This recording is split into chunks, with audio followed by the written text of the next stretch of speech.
All right, I'd like to get the show underway here. Appreciate everybody coming to our Main Street corridor presentation. My name is David Sturch. I work for the City of Cedar Falls.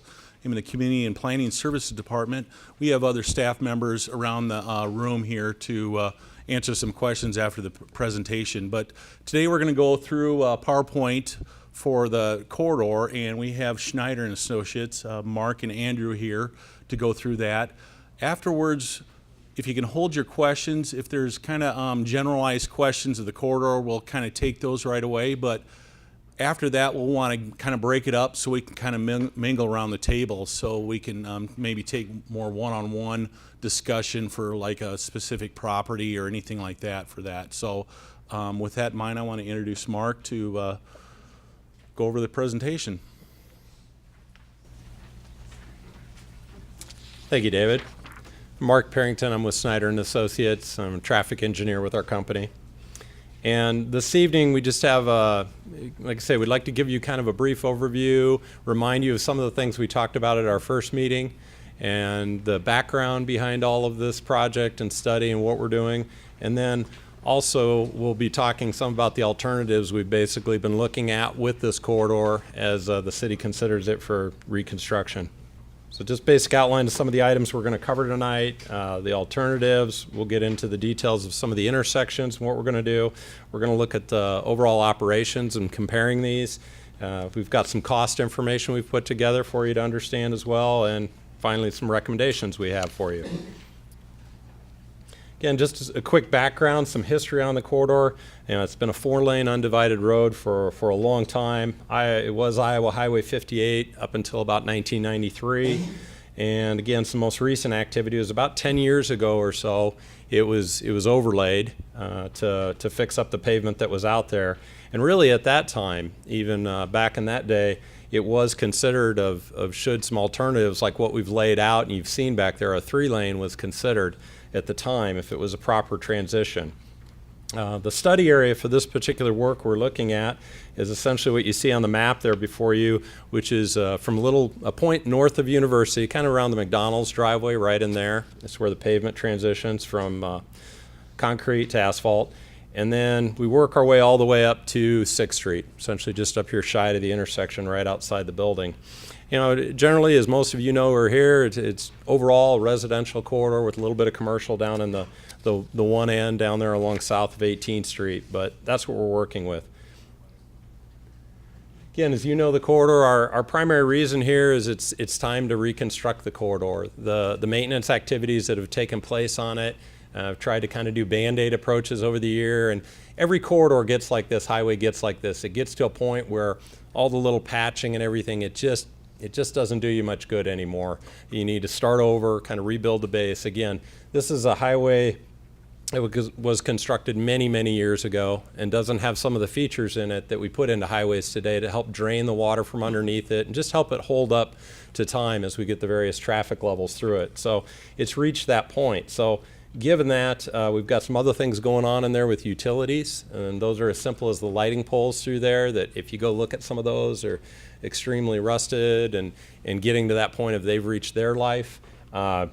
We've also got some other opportunities that if you rip up the whole road and you have everything taken out, there's going to be some good opportunities to deal with old water main, old sewers that are out there, and it's just a perfect time to do that. So those are some of the opportunities we're looking at with the corridor.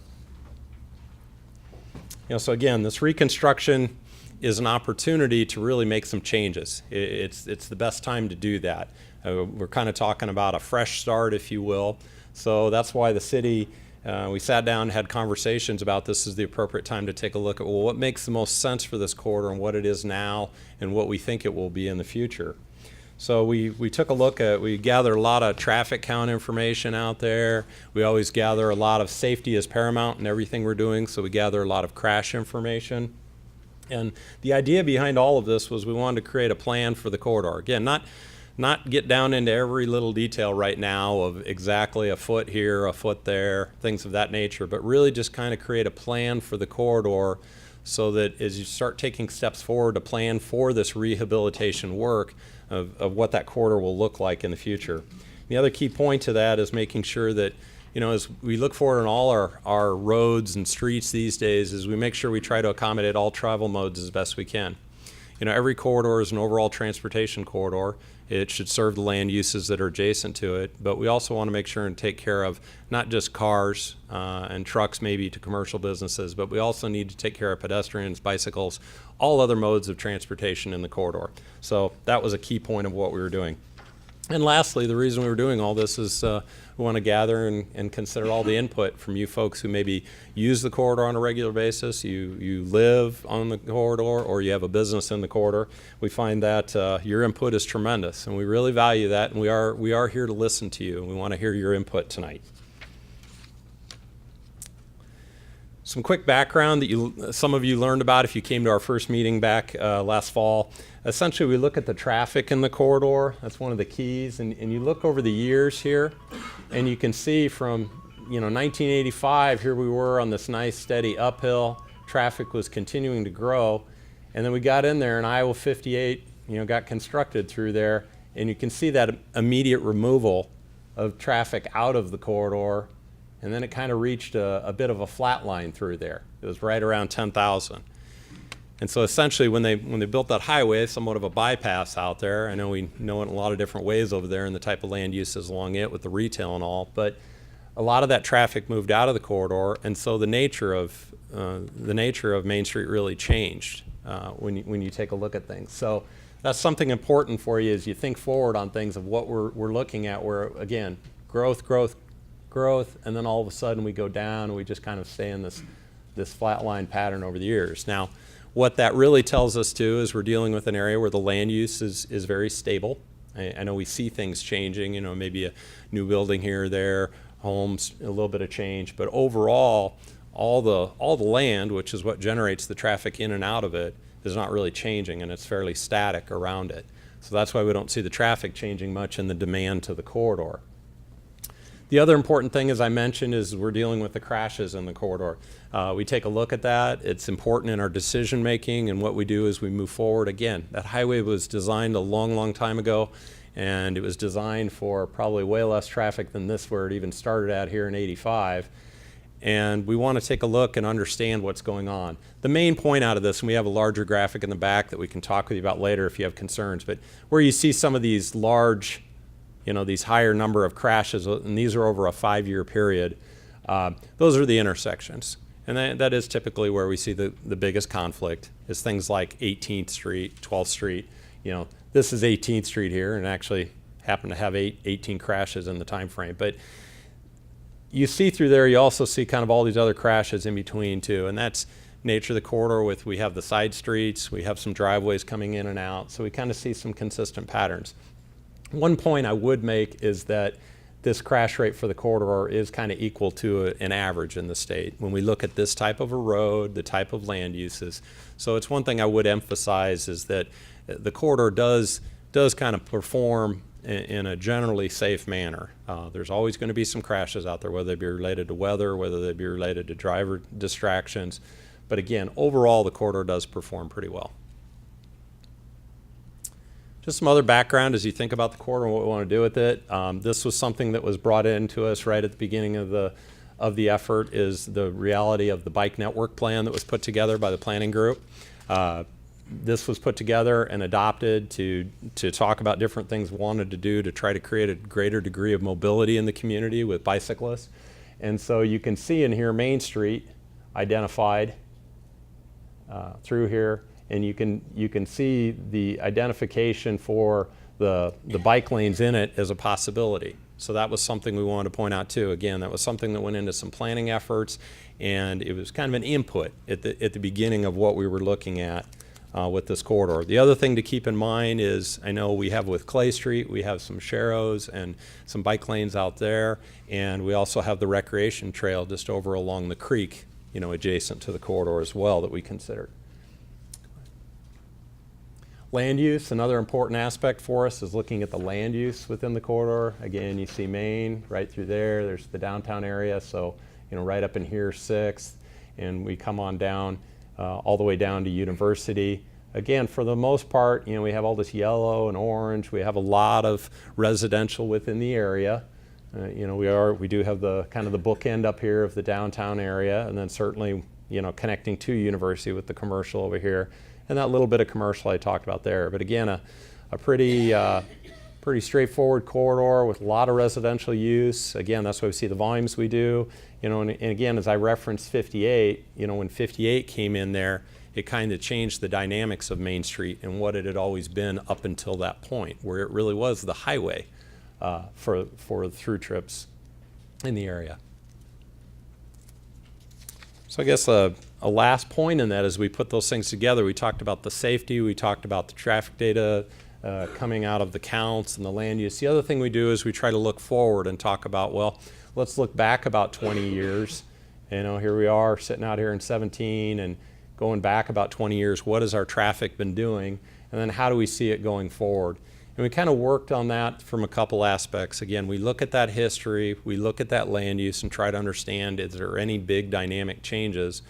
And then the other thing we do is we work with their overall planning area here. Intercog is the name of the planning agency here within the whole Blackhawk County and Waterloo, Cedar Falls area. And they have an overall model where they consider all this land use we talk about and how that generates traffic. And so we've looked at that, and we feel overall there's a little bit of redevelopment going on in the corridor, so we think that's a positive, so that there could be a little bit of growth. But generally we tend to see this, not a very dynamic change in traffic in the corridor. I don't mean that in a negative way, that things aren't happening in a corridor from a business standpoint, but again, we see things are going to stay fairly stable in there.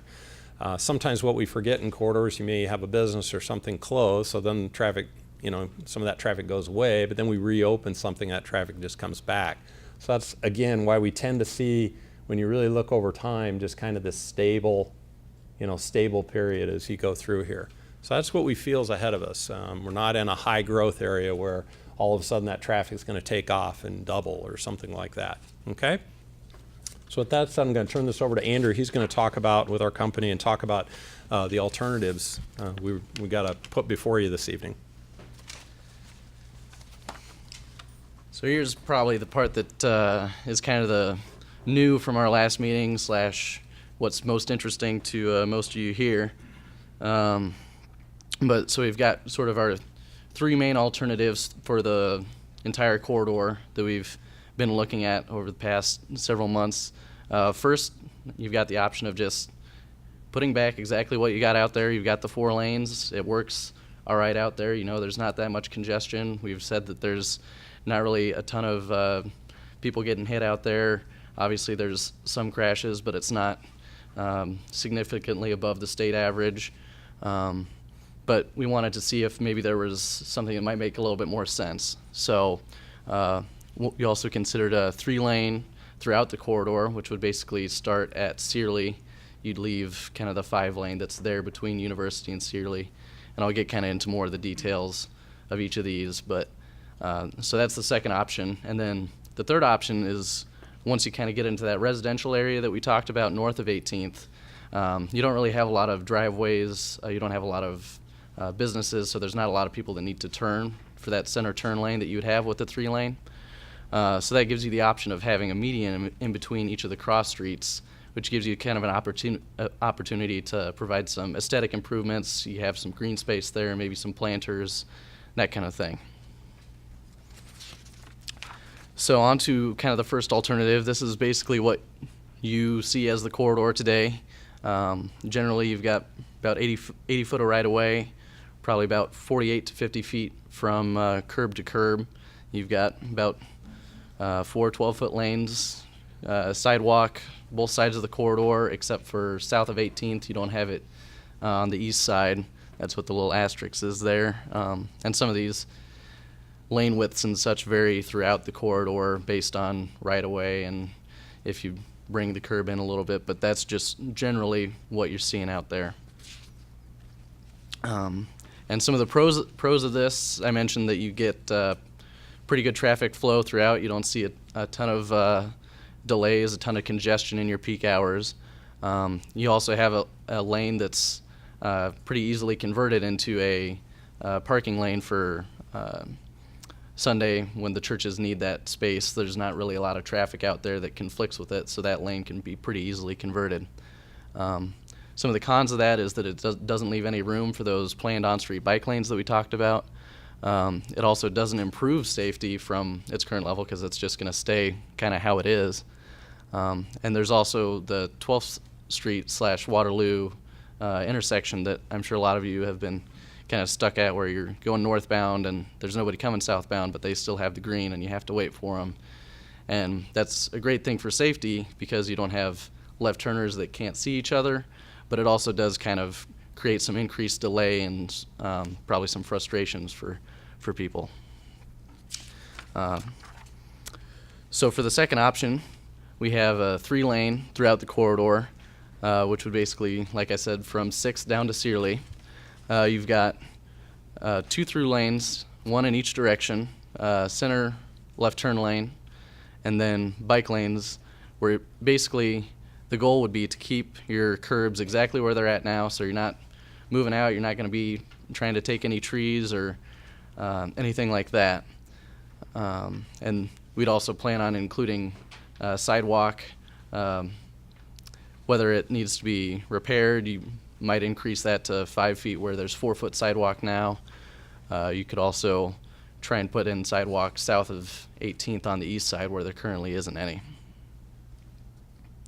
And so some of the pros and cons for these, even though you are reducing the 2 through lanes to 1, there's still plenty of capacity for traffic to make it through there without too much increase in delay. You're not going to be sitting out there a lot longer. You also get the benefit of separating the left turning and the through traffic, which provides a safety benefit because you don't have, that can help reduce rear end collisions where people aren't paying attention. There's somebody in the through lane turning left, they don't see them, bam, you have a crash.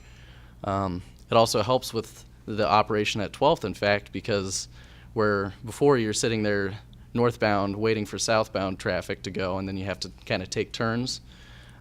This would kind of get it where you can align those left turns a little bit better and allow them to see the oncoming traffic and reduce that crash risk that you have with the 2 lanes in each direction that you have out there now. Along with the safety, you also can see improved speed consistency. You're not going to see people speeding by each other and darting in and out of traffic that you might have with 2 through lanes in each direction. And you also reduce the distance that pedestrians have to cross and the number of conflicts that they have, since they only have 2 lanes of traffic that they have to cross as opposed to 4, which also improves pedestrian safety. Like I said, it does increase your delays slightly at 18th and Searly, the other signalized intersections, but those aren't going to be big increases over what you'd see out there today. And then additionally, in order to accommodate the churches, we would also recommend using that bike lane as a parking lane, and then with the low traffic volumes, the bicyclists would be able to enter through the vehicular lane for those 2 or 3 blocks that we have the parking on the street. So then along with that is basically the same option, but with a boulevard instead of the 2-way left turn lane north of 18th. So this option is going to have all the same kind of benefits and cons that we talked about for Searly to 18th, but then 18th north, you're going to replace that center 2-way left turn lane with this nice median where you can put in a planter, or you can provide some green space to try and beautify the corridor. And here we have kind of all the same, like I mentioned, you're going to see a lot of the same pros and cons in gray for the 3-lane throughout, and then we have a couple of bullets that kind of provide some additional insight into what you get with the median.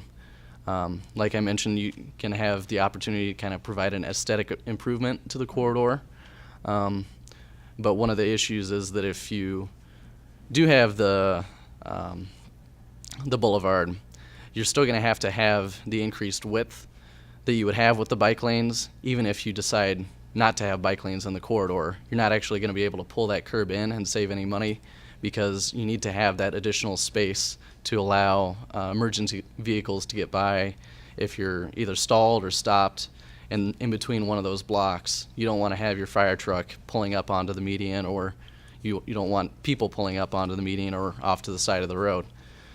So you want to make sure that you maintain that probably 18 feet or so of pavement beside the boulevard.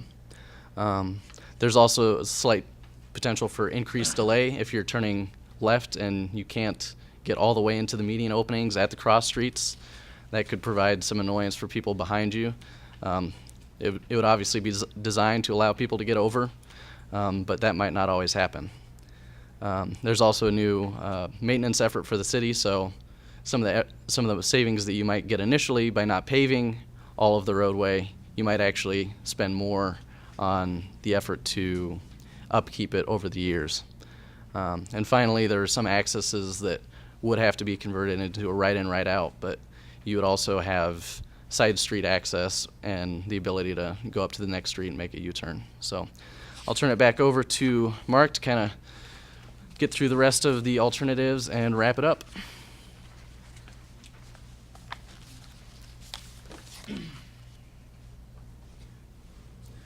A comment we heard in the initial meeting, I heard a few comments on this, where there was some question about, bike lanes that are in a street versus, providing like a trail or a separate path.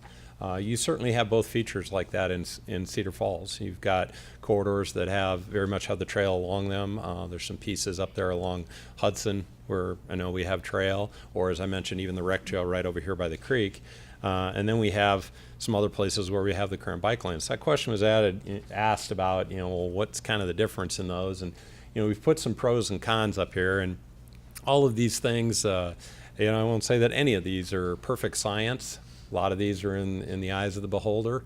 What kind of a user are you? Are you a person who rides a bike? Are you a person who strictly drives a car? Are you a person who does both? But these are some points that talk about each of these in the sense of, if you go with the on-street bike lanes, you are providing that. You're kind of sticking to the plan that was put together and that idea of how to provide some additional mobility for bicycle traffic in the corridor. It helps separate bikes from pedestrians. Those who are serious about bicycling as a means of transportation and commuting, it gets them separated from somebody else who's maybe perhaps just walking on a sidewalk. Could be strollers, could be with other small children, say, on a small bike or scooter or something like that. So it helps provide some separation from those types of vehicles. Other things on the pros of looking the other side, well, you definitely get a clear separation if you do a trail, versus putting something near the road. There's no doubt about it. There's a complete separation of those bikes and vehicles. And again, as we mentioned, that if we'd consider more of a trail in this corridor off to the side, an extra wide sidewalk on one side, if we weren't in that boulevard section, we'd have that opportunity to maybe even make the road a little narrower. There would be some pavement that could go away, because all we need is that single travel lane in each direction, a two-way left turn lane in the middle, and so we could bring that in a little bit. So that's a possible option of it. You look at some of the cons of both. We talked about one of the things with the on-street bike lane is we do have the church parking up there. That again, that isn't necessarily an everyday occurrence, but when we do have it on the Sundays or on the religious holidays, you have those type of times when there could be that conflict. On the other cons related to the side path, you see some things where we have a trail facility that's been invested in to provide more of that recreation type trail, where maybe you talk more about that, say, that family user, where maybe they've got everything from adults to very young children trying to use a trail. We have that. The other thing we're concerned about is with all the beautiful canopy trees that you have in the corridor, and still, as we said, we have room to work with, but the corridor is still fairly tight with front yards and houses and everything. Is that if you started to talk about a wider sidewalk trail on one particular side, is how would we actually achieve that? You've got a lot of beautiful canopy trees. You don't want to necessarily maybe take those out, so do you have to move that to build that extra width of sidewalk? Does it have to move a little more the other direction, which would mean, could encroach into what is front yard space, which starts to get into right-of-way. And again, one of our goals when we started this project was we were trying to do all we could to limit how much or really no impact on the right-of-way. We're trying to say, what all can we do within the ground that's owned already out here? So those are some different things and points to make with it. Again, just something talking about trails here a little bit, and we see that there's some different things with trail risk when you put them right adjacent to a road, of just the drivers and the way we deal with them. I bicycle and I drive, and I've experienced both, where I'm riding on a trail along a road that's very close to it, but when I get to intersections, don't get that eye contact with driver.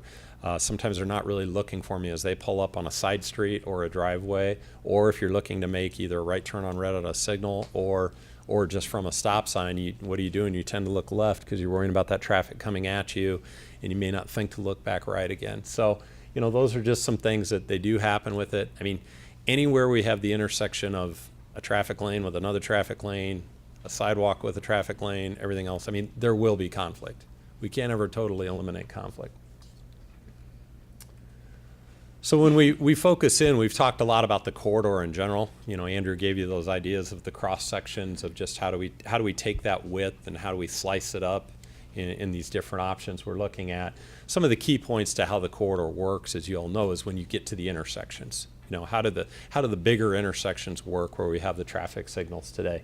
So one of the questions we were looking at is, do we keep these signalized with a single lane, or do we consider some roundabouts as a possibility through there? Again, this came out of the idea of right from the get-go of when we were talking about kind of this complete streets type thought process of, again, it's not a through highway anymore.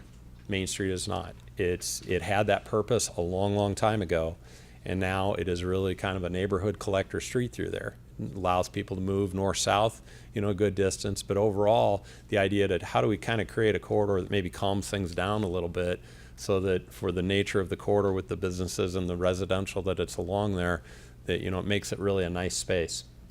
So again, we focused on these at the key intersections, and again, we tried to look at this versus the 3-lane idea or the boulevard idea.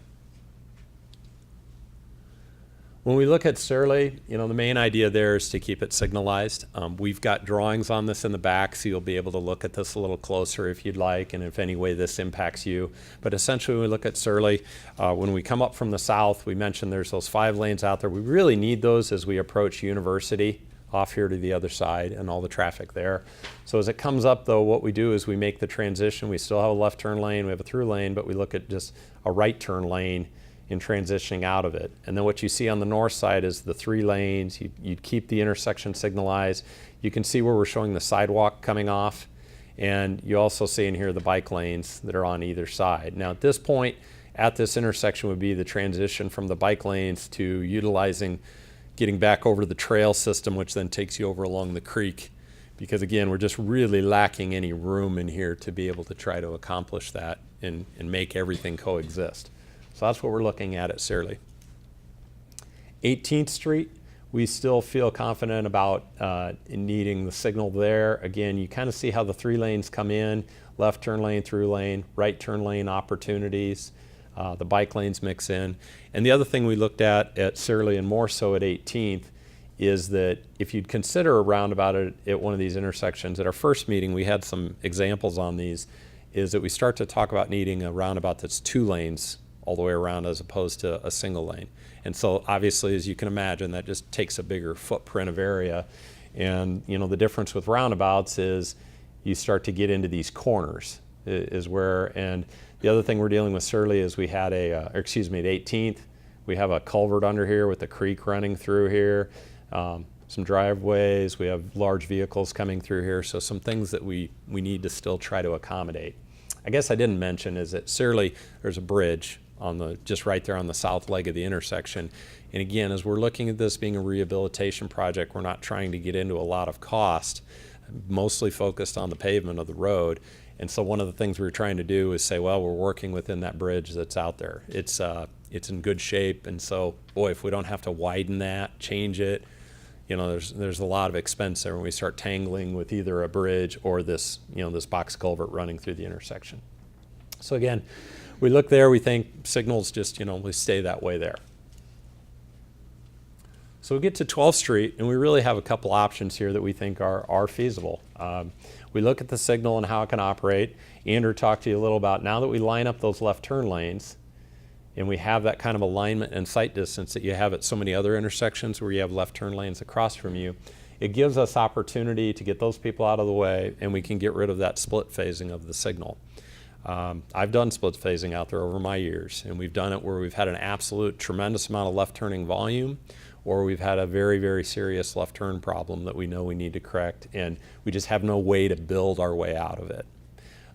The one problem with split phasing is that it tends to work great during a couple of those peak hours of the day, but then there's about another 20, 22 hours where that signal sometimes will work very inefficiently for the way the traffic is out there.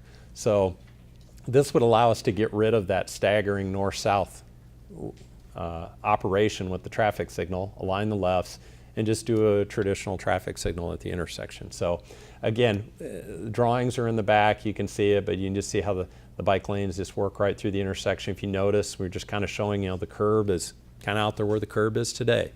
Nothing's getting wider. We're not changing any of that. It's where it is today in what we're doing and how it transitions. All right?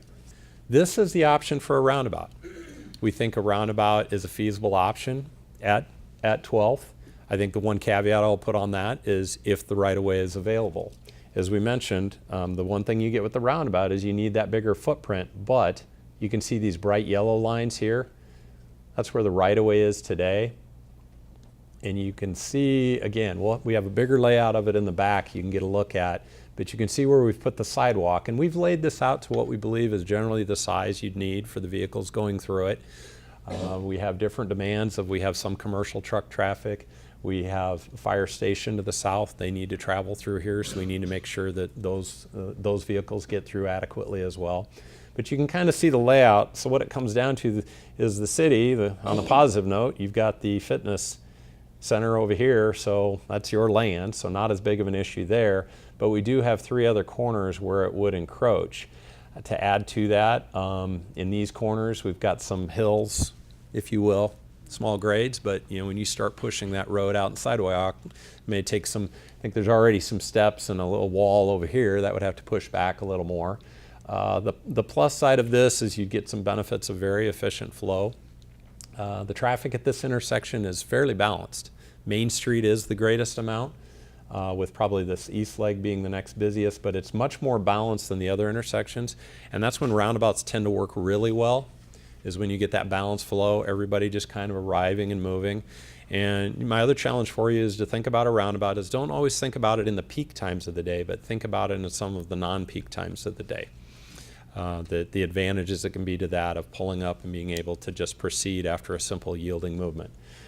Other features would be, with pedestrians, with the city center here, you have good pedestrian features with all the crossings around a roundabout. And I know, the community, as you're starting to build a few more of these, you're getting used to them and how you drive through them, how you maneuver them. But again, we think it's a feature that it's got con to it, which is probably most specifically getting right of way in the corners.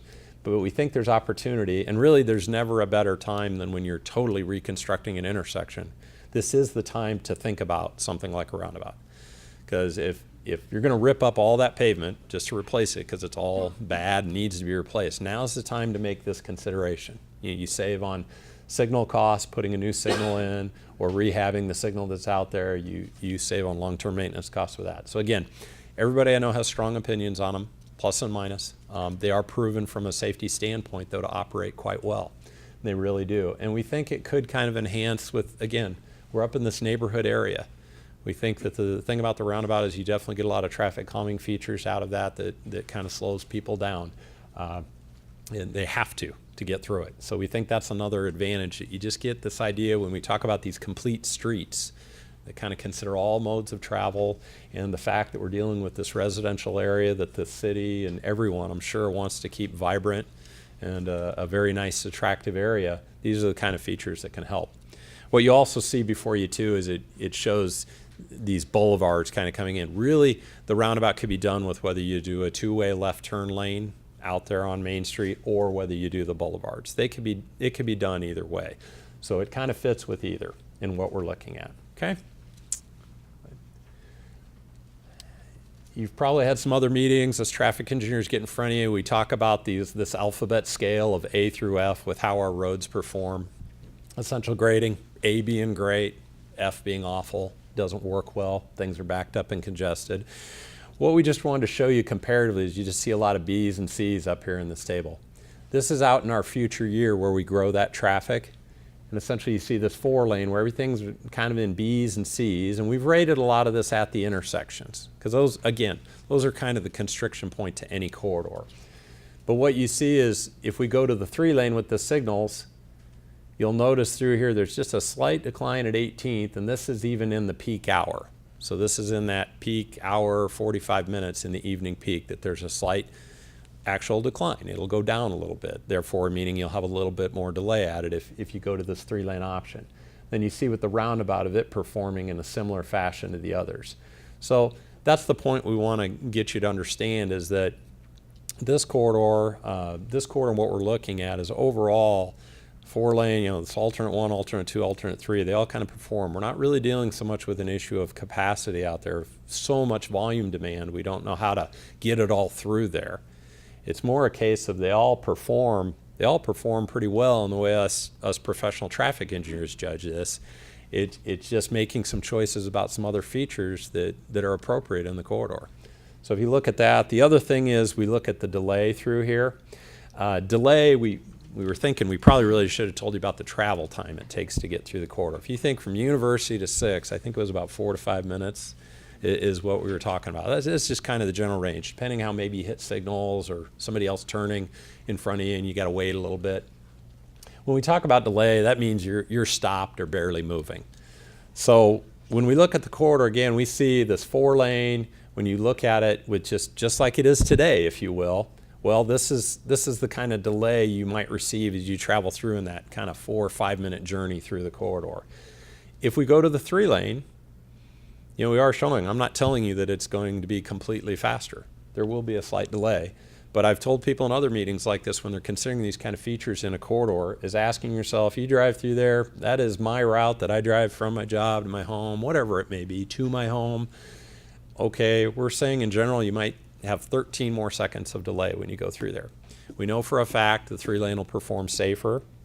And if you really look on and talk about the roundabout, and things in there, we know we'll get greater safety benefit from it.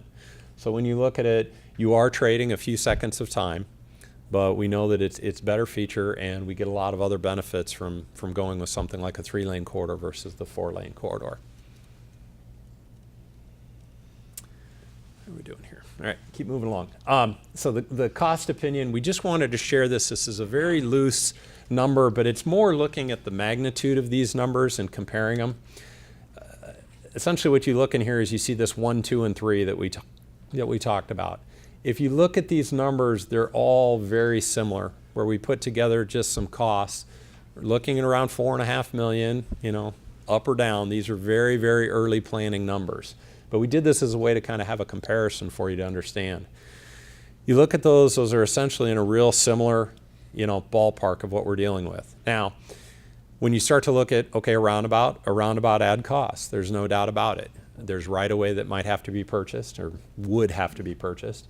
There's other paving improvements that would be needed. It takes a little more paving work to get that done, and as you've seen other ones in town that get built, some of the curvature nature of the road. We have a little more work we'd have to do back to the east on 12th, how it transitions back. If you can picture it, actually there's a lot of pavement when you go to the east, down towards CFU there. So some of that would have to be changed. So that's why we have a little more increased cost versus if you just did a 3-lane and just leave the signal out there or rebuild the signal.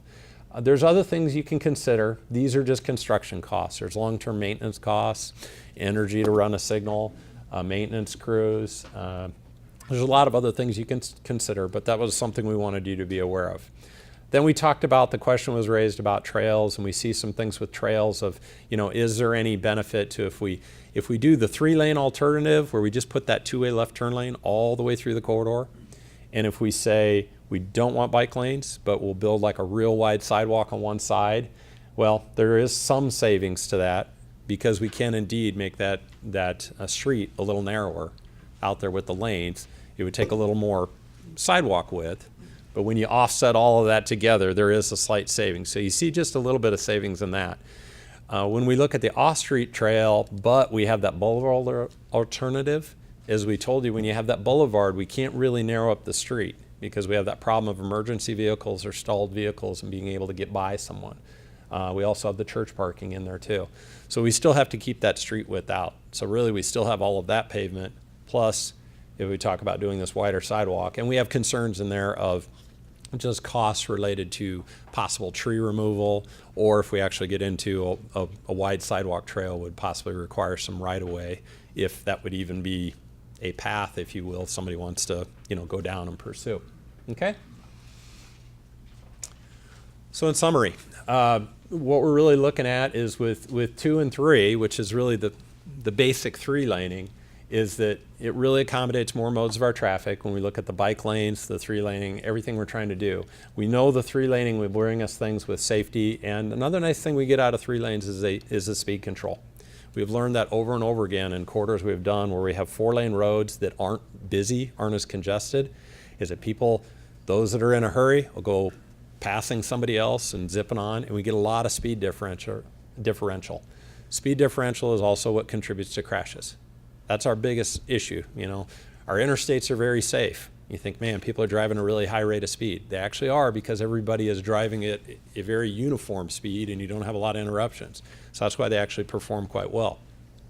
If we can do anything to get that speed nice and uniform through the corridor, that will work well. And that is something we have found with 3 lanes, that, again, get that first person driving down that lane, people hold that speed limit a little better, everyone follows behind, it works well. We've had several police chiefs tell us that that is a nice aspect of what you get as kind of a side benefit.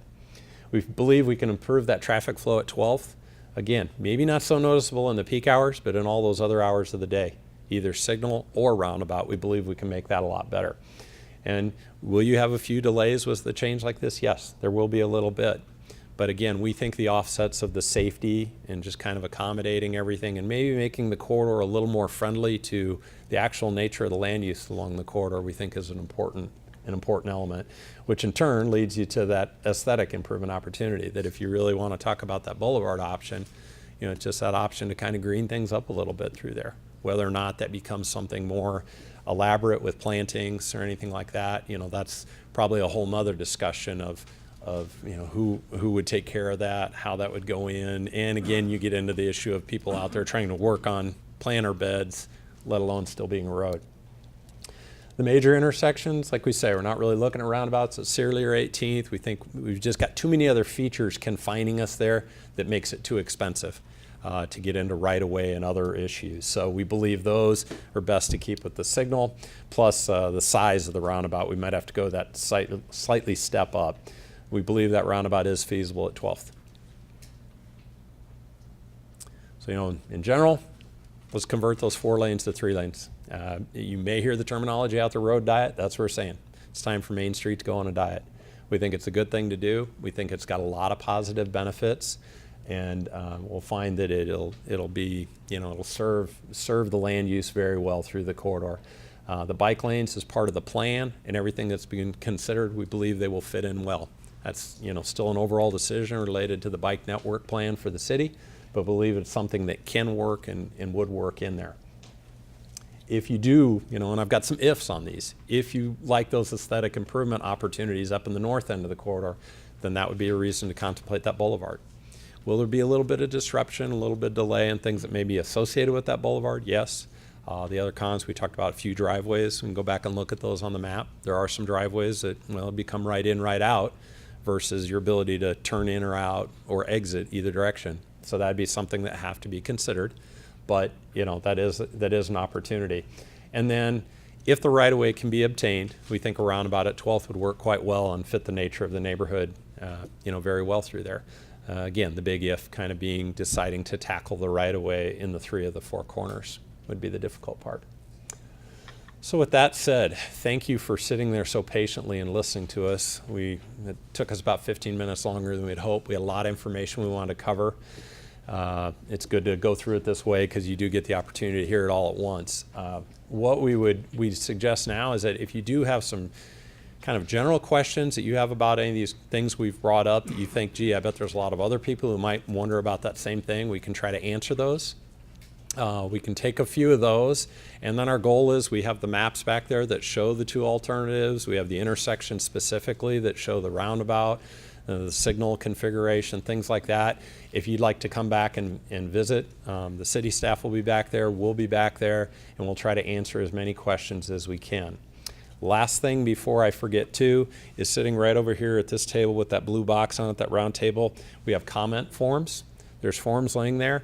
If you have time this evening and you want to write down any thoughts on what you think of any of this information we've presented, what you like, what you don't like, you can fill those out and just put them in that box. Or if you want to take them with you and fill them out, we've got David's email address on there that you could send it in to him, or you can mail it in or drop it off at City Hall, and we'll be sure that it gets to him. We've got about, I think, till we put June 9th on there, about 2.5 weeks. If you can get any thoughts back by then, it'd be great.